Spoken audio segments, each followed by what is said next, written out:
Chapter 2 is the Emperors on Horseback. In the 1,000 years since the tribes of Huns had started to graze westward, nature had changed the surface of the steppes somewhat. There was now less snow on the mountain ridges. The lakes had shrunk and become saltier. During the fierce summer heat, the grass died more quickly. When the nomads changed their pastures, they met dust storms that took toll of the herds. To the south, the sandy reaches of the Gobi began to encroach on the foothills. Winds whipped the long ridges of sand over outlying settlements. When a crest of sand toppled over, it gave out a sound like the beating of distant, invisible drums. The Chinese called these crests the Liu Sha, the moving sands, where evil spirits were accustomed to lure travelers away from the roads. And this is similar to un-Islamic stories of ghouls that,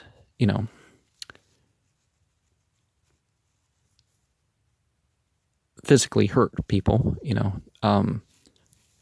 usually by lying in wait. The steppes of High Asia were in fact drying up. This desecration had two consequences. It moved the life-giving pastures farther north, increasing the gap between them and the civilization of the outer world, and it forced greater numbers of the nomads to migrate in order to survive. Their homeland was yielding to the desert, and they looked more to the cultivated lands for their heritage. And at this time, the most formidable of the horse nomads, the Turks, were in a movement.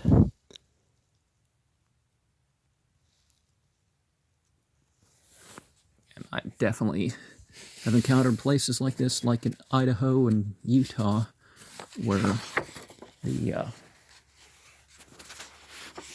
grass appears in April, makes everything green, but for months on end, if you're there, you're probably going to encounter just, the whole thing's going to look like a desert, really. That's,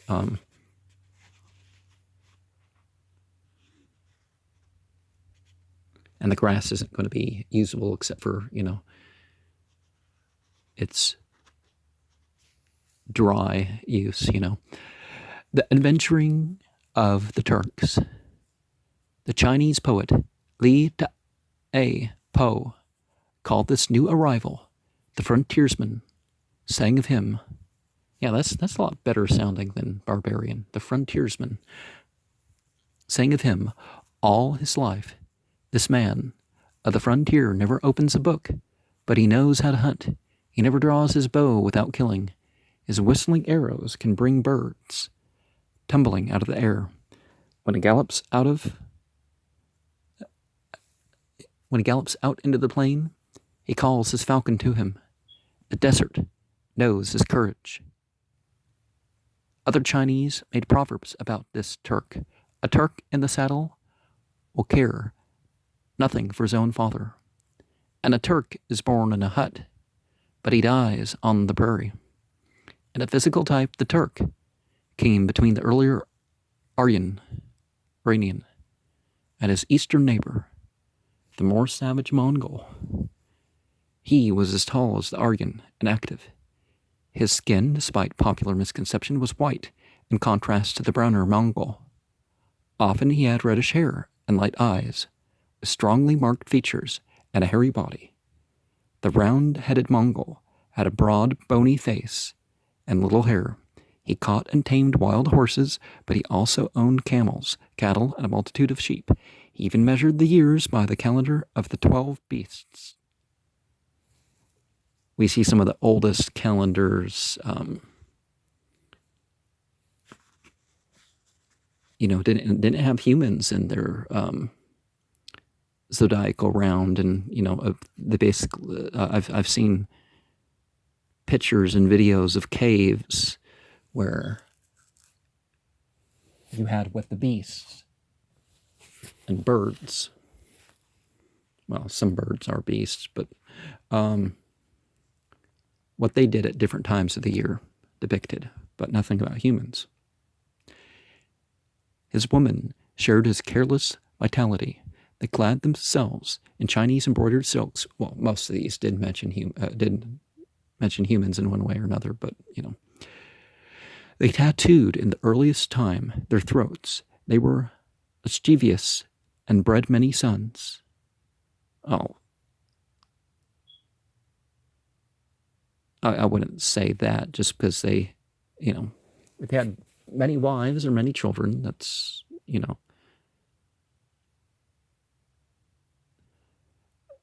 they wore sables in cold weather, and they liked to listen to the music of flutes and drums and bells hung on a staff.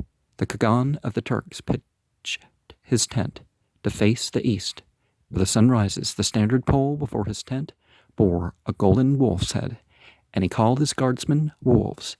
He gave to each clansman a certain piece of land, but he reigned with undisputed authority over the clan. Each chieftain became, as it were, a monarch in little. The token of his authority was an arrow with a gold head, bearing his seal. He refused to build citadels or monasteries, saying, "No, houses and monasteries tend to make men mild in nature. Only the fierce and warlike can dominate others." He had a Roman's sense of military discipline. The Chinese say that in the Turkish clans the best food was given to men of warrior age, the best of the captured women as well, and the young and the elders had a shift for themselves. Now, contrary to popular belief, forced marriage and bride kidnapping and that sort of thing is illegal in all these Asian countries, particularly the Muslim majorities. And compared to this sort of thing in my country, it's actually less common. But in any of the, less common than any of the Western countries. But people report it's like, well, it's this cultural remnant. It's like, well, yeah, it's this cultural remnant that jerks, that people that aren't too good turn to as an excuse if they're going to use it as an excuse, because they've heard about it before. It's not like, It is curious that in this drawer discipline, the Turkish clans shared with the stolid soldiery breed in the marshes of the western Tiber one extraordinary quality. Out of all the peoples, the Asiatic Turks and the European Romans only had shown the ability to create and rule a world dominion. The Turks, however, never possessed the cohesion of the Romans. When they migrated from the drying up steppes, their savage clans moved apart, each seeking a destination of its own. Guiding themselves by the stars, they crossed the waste of the Gobi, moving south through the barrier of the Altai. Only the weaker clans took the eastern corridor leading toward the yellow earth of China, a circumstance fortunate both for the Turks and the Chinese, who were then ruled by the splendid Tang dynasty. A poet, a man of Tang, watching them pass, cried, "Ling ling, their wagons squeal. Xiao, xiao, their horses snort. The warriors ride with bow and arrows by the reins. Through their ranks run fathers and wives and children, running through the dust that covers them, making them invisible, holding to the garments of the men who are going away as if to keep them back. Savage and tenacious, the clans of the Turks were moving southward toward the ice pass of the Father of Snow Mountains that led to the long valley of Samarkand. And here they came upon something new in the steppes. I don't know, material culture-wise, perhaps you could call them heathen. I'm not sure you can call them pagan.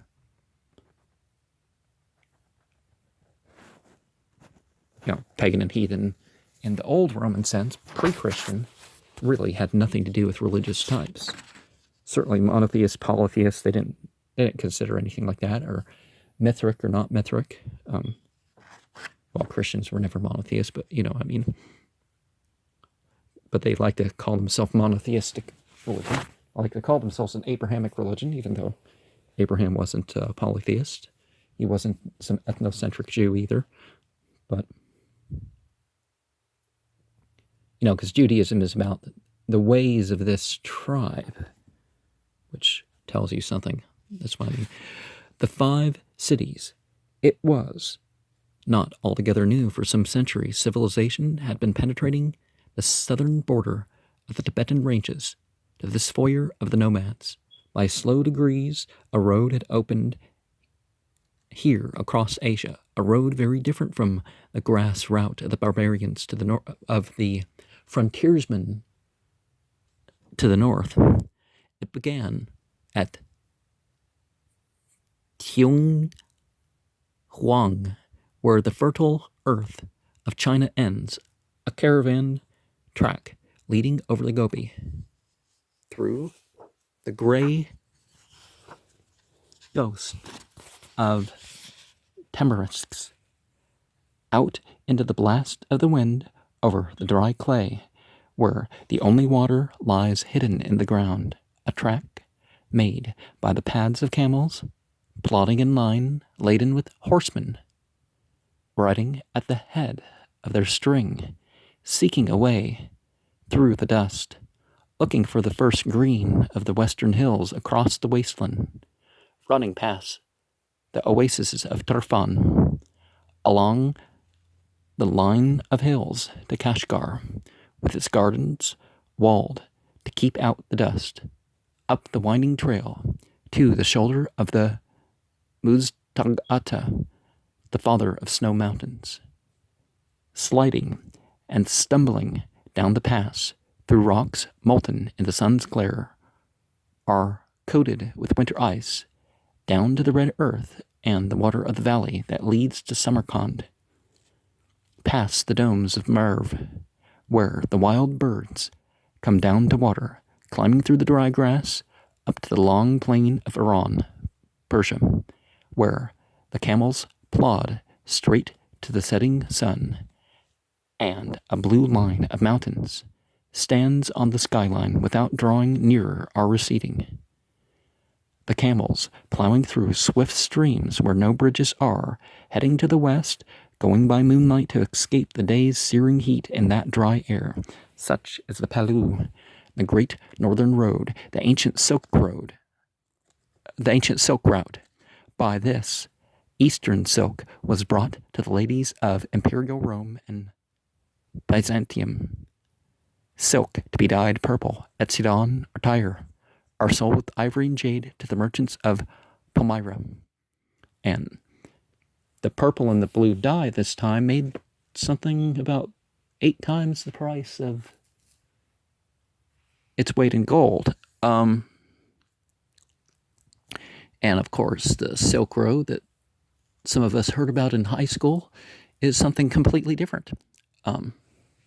Or college, or whenever you heard about the Silk Road, you know what I'm saying? But, government watches the internet, so don't fall for, even if something like that is going on, don't fall for that at the very least. Don't think that the government isn't recording what's going on and can select who to, A southern route branched off into the sandy region of the Gobi, crossing lakes of dried reeds to the oases of Khotan and Yarkand. What they call the dark web. That's, the State Department with Al Gore and stuff set that up. So the Nanlu, the South Road, leading up to the gorges of the roof of the world, where devils echoed every sound and no water would boil to make tea.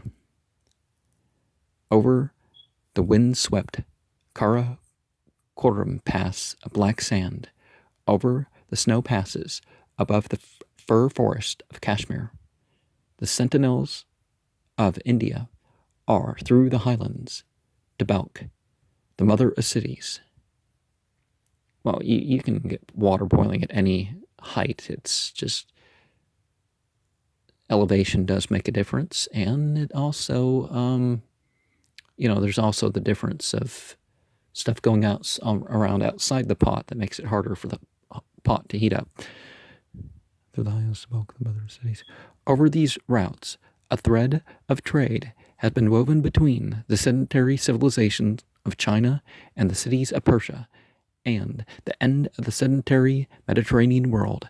A thin thread, often snapped and often repaired, and upon it, the western end of the Gobi, where the tree growth of the Tian Shan meets the sands. Cities had grown up around the oases.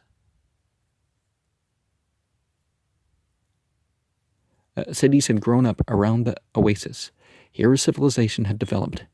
Remote from great empires, a kind of crossroad civilization. Its shrines mixed with caravanserais and its watchtowers of clay brick, often unguarded. Around the 5 cities that rose by the oasis and rivers, Bish, Balig, Malik, on the way to Kashgar, and to the south, Khotan and Irkand. The Chinese knew it as the western region, and it might be called Kashgaria. It was really 5 cities, changing only slowly with the changes in the outer world, holding to their seclusion and the heritage of the past. These routes, too difficult for armies, became the fragile thoroughfare of trade and the path of the pilgrims. Alexander's Macedonians had turned back through India at the foothills of the Himalayas, but Greek vases and sculptures were carried on into the mountains.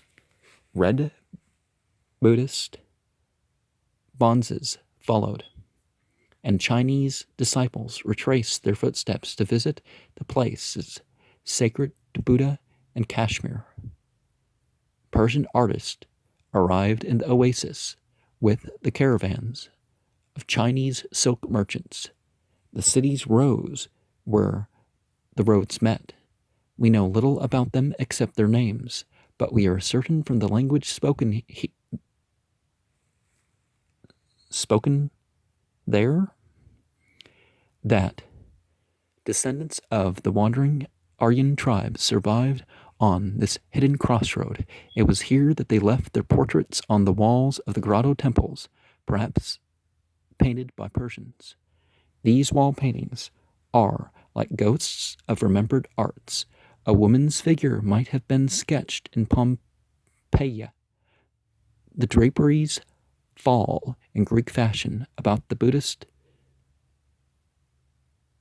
entities whose round faces have the grace of the Chinese artist's brush. The glowing reds and orange and green belong to a lost art, unless it survives in Tibet. Now, deities as functionaries of worship, but something treated as such, right? Here, wandering Nestorian priests carried the ritual of Christianity into Asia, had their chapels beside Buddhist temples. Libraries preserved scrolls of sacred texts in Tocharian, an Aryan script. 2. The refuge of the 5 cities came Manichaean missionaries, mild devotees of light as opposed to darkness. So the hidden crossroads became a meeting place of the gentler religions and of the 3 faiths persecuted elsewhere. Manichaeism, Buddhism, and Christianity in Asia. An inscription uncovered on one of the walls reads, "This place, once filled with the fumes of blood, is now cultivated as a garden. A strange garden, almost Gothic in Asia, where the dry red earth is shadowed by forest growth. These white-robed monks and courtly ladies cultivating flowers might have come to life out of a medieval prayer book.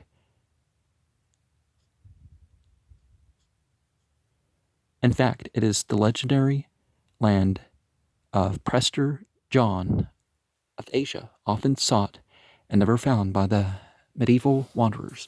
And one of the things that we can say, Manichaeism, the Chinese were very, too in touch with nature. Same with Christianity. And the Buddhists are seen to be too much in between things, right? Or it was seen as a reform movement, and that was their problem with that. Christianity also used 4, which kind of connects, with the cross, and it kind of connects to the word for death. So there would have been superstitions against the Christians in particular. In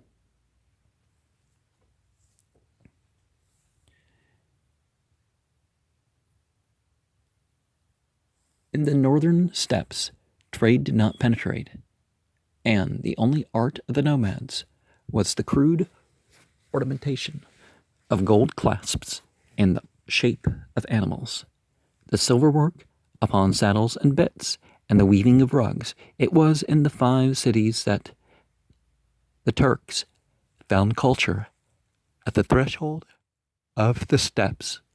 One of the great clans, the Uyghurs, the allies, driven out of the north, settled among the 5 cities in 860.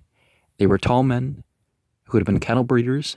Now they turned to cultivating the soil. They adapted an ancient alphabet to write down their speech. They wrote with the Chinese ink brush as well as a reed pen, and they ate with Chinese chopsticks. And the Uyghurs are not one of the 52 official Chinese ethnic groups, and therefore is subject to persecution on that basis. And the current president of my country says that we should be tolerant of that sort of thing, even if they,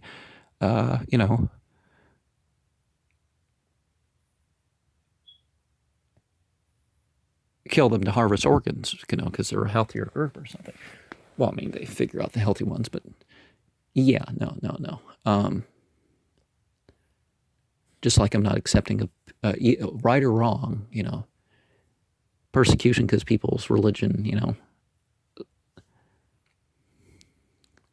it's not acceptable either. We know little more of them than that.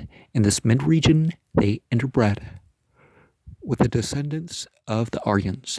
They accepted impartially the teachings of the Buddhists, the mild Manichaees, and the stray Nestorian Christians. They painted their own portraits on the rock frescoes and even exchanged ideas with the learned men of Huang across the Gobi. In this way, the nomads gained their first culture. The Uyghurs became the secretaries and professors of the steppes. Odd that this culture should have been one of peace. Well, the Uyghurs at this time had adapted Islam, and that was part of, it wasn't the faith of all of them, but that was part of why. They became not a people that believed in wars of conquest anymore. The Turks, at journey's ends, other Turkish clans filtering from the northern breeding ground, and followed the fortunes of war, except perhaps for the Kyrgyz, the fertile fields, a people of great power marked by their reddish hair. The Kyrgyz had driven the Uyghurs before them, and now they settled down to cultivate the warmer lands north of the Altai. From the Uyghurs, they learned to carry on trade. Not so the Karluks, the snow dwellers, who trekked with their herds, carrying a wolf's head as an emblem of the legendary wolf chieftain, the first of their race. They carried with them the fear of the ice world. They said that long ago they had been shut up in an iron mountain until one of them, the forge man, had hewn a way through the iron mountain and they had escaped. This meant nothing more than a tribal memory of the time when they had worked iron in the north, after heavy rains had laid bare the metal to them. By forging iron, they had made weapons with which they fought their way to freedom. Behind the Karluks pressed other clans out of the northern obscurity. Na-Imans and Kiraits, who began to glean the new culture of the steppes. Now, I don't think that's the right plurals, but, we're Englishizing things. Some Turkish clans penetrated the mountain barrier of the south, the long line of the Tibetan Plateau, the Himalayas, and the Hindu Kush. One clan seizing upon the Ghazni became known to us as the Ghaznavids. Northern India fell to them. Wherever they emerged, they dominated. They put an end to Iranian rule. It was the victory of Turan over Iran, of the militant north over the cultured south. They passed into the gardens of Persia from the highlands. Some of them moved down to the palaces of Baghdad to serve the caliph there for a space, and then to be masters of his palaces. It was the time of Mahmud on his golden throne, the beginning of the reign of the Turkish feudal lords. I don't remember the guy's full name. Because the Turk remained as he had been, an aristocrat. He understood kingship, himself the king. He liked to stable his horse in a royal hall. There was no greater purpose in his ambition, but in his path there remained no power able to oppose him. So, with the appearance of masterful leaders, Turkish dominance grew rapidly, in a generation only to diminish with succeeding generations, and then to start up elsewhere under a new leader. It was as if no Turk could establish an enduring rule, yet no generation could pass without the rise somewhere of a Turkish overlord. The Turks ruled south of the Caspian as the Khwarezm Shahs, and in Syria as Atabegs, father lords. The greatest of them, the Seljuk clan, moved farther west into Asia Minor. Under Malik Shah in the 11th century of the Common Era, the Seljuks held an empire that penetrated the borders of Christendom. They rode through the hills of Palestine. Well, it wasn't called Palestine at that time. And came within sight of Constantinople. And in doing so, they precipitated, much to their own surprise, a counterattack by the militant Christians of Western Europe. The warlike descendants of the Franks and Germans mobilized knights in armor and bands of serfs to march in a pass to the aid of Constantinople and to gain back Jerusalem, which they had been told was trodden under the hooves of the Turkish horses. There was one incident with a bad leader, and they made it like it was the rule. So began the long religious war between the East and the West, known to us as the Crusades. Well, we already determined that it wasn't a religious war for the Turks. If, there was some defense and that sort of thing, but after that, they were like, well, let's get wealth and land and stuff like this. And